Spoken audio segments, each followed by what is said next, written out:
Hello and welcome to Astronomy Daily, the podcast that brings you the universe one story at a time. I'm Avery. And I'm Anna. It's great to be with you.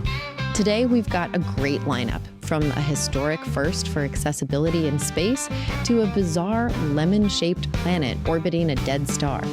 Plus, we'll be looking at how NASA is getting an unprecedented new view of the sun and how future astronauts might build landing pads on the moon itself.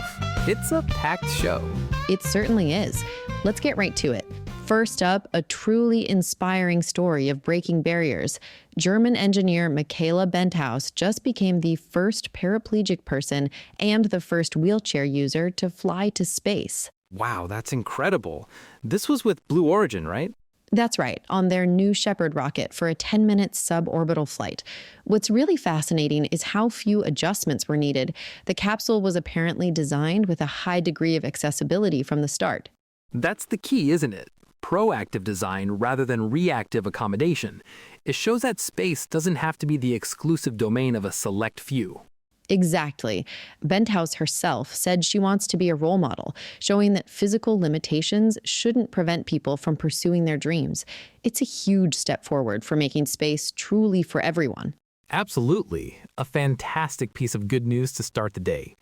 All right, from human spaceflight, let's turn our attention to our own star. NASA's Punch mission is giving us a view of the sun that's, well, it's completely new.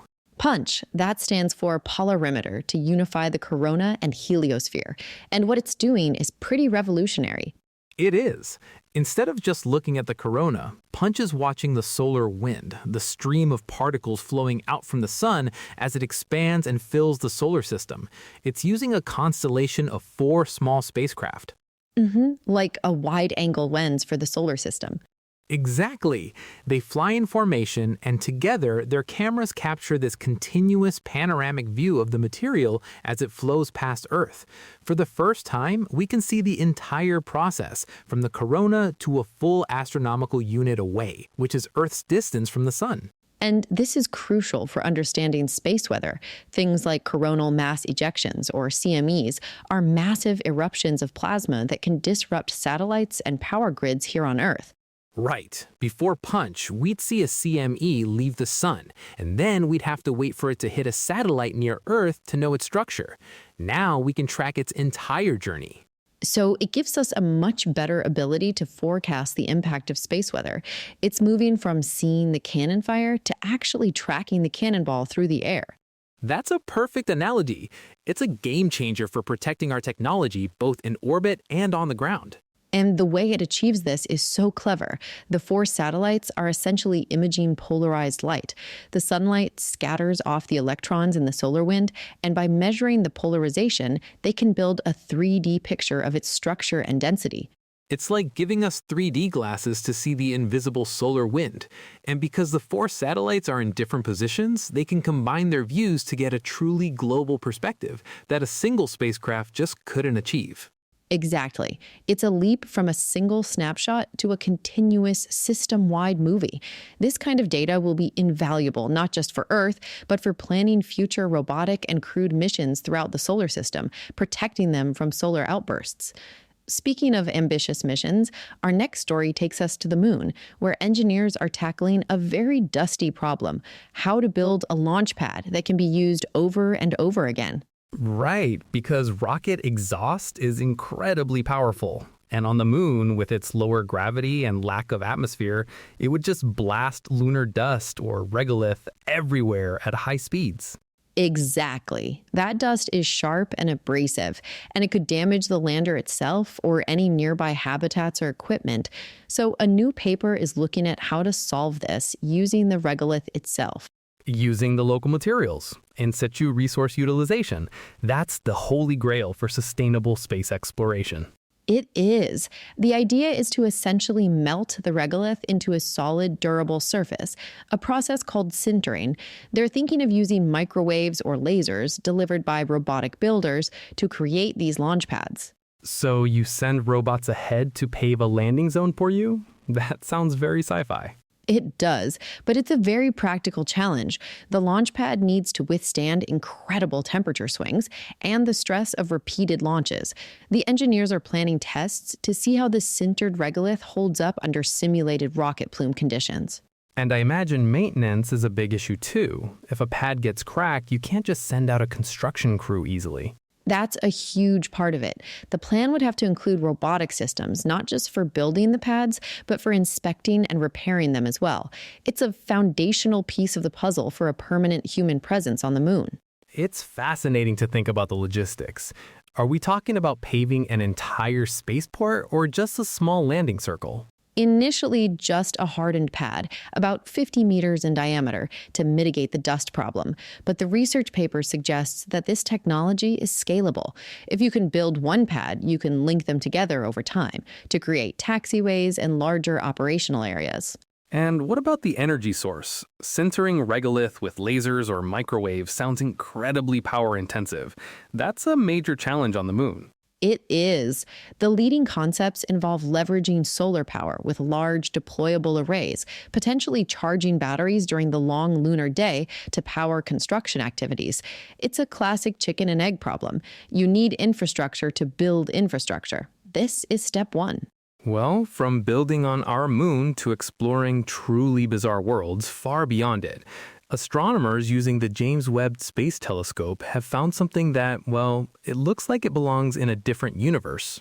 I think I know which one you're talking about. Is this the lemon-shaped planet? The one and only. Its official name is PSR J2322-2652b, but lemon-shaped planet is much easier to remember.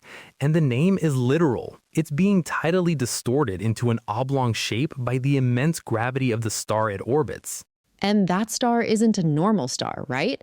It's a pulsar, a super dense, rapidly spinning remnant of a massive star that went supernova. Precisely. The gravity is so intense, it's literally stretching the planet.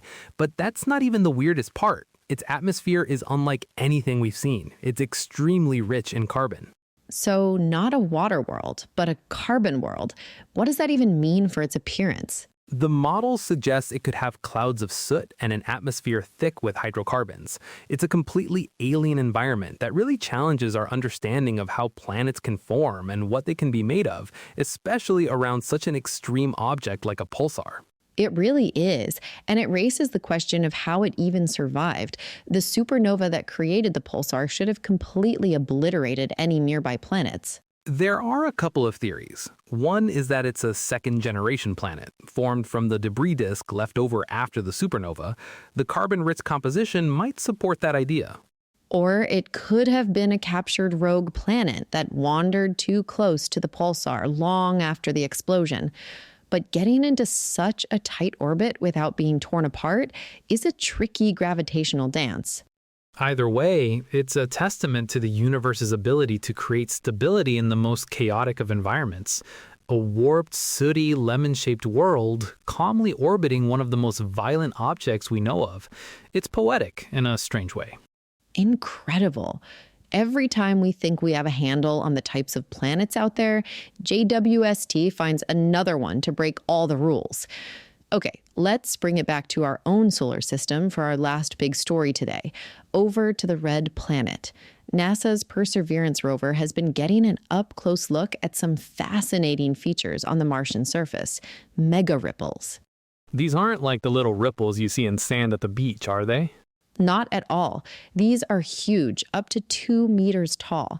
They're formed by wind, just like dunes on Earth, but their size and shape give us vital clues about Mars's more recent climate history and wind patterns. So by studying them, we can learn about the Martian weather today and in the not-so-distant past. That's the idea. The rover has been examining a field of them, nicknamed Honey Guide.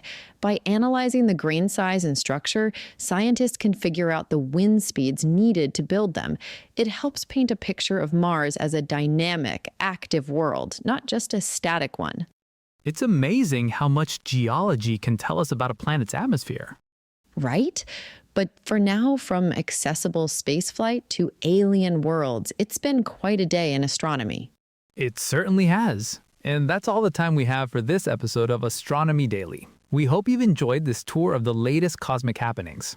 We always appreciate you joining us. Be sure to subscribe wherever you get your podcasts so you don't miss an episode. Until next time, I'm Avery. And I'm Anna. Keep looking up. Astronomy.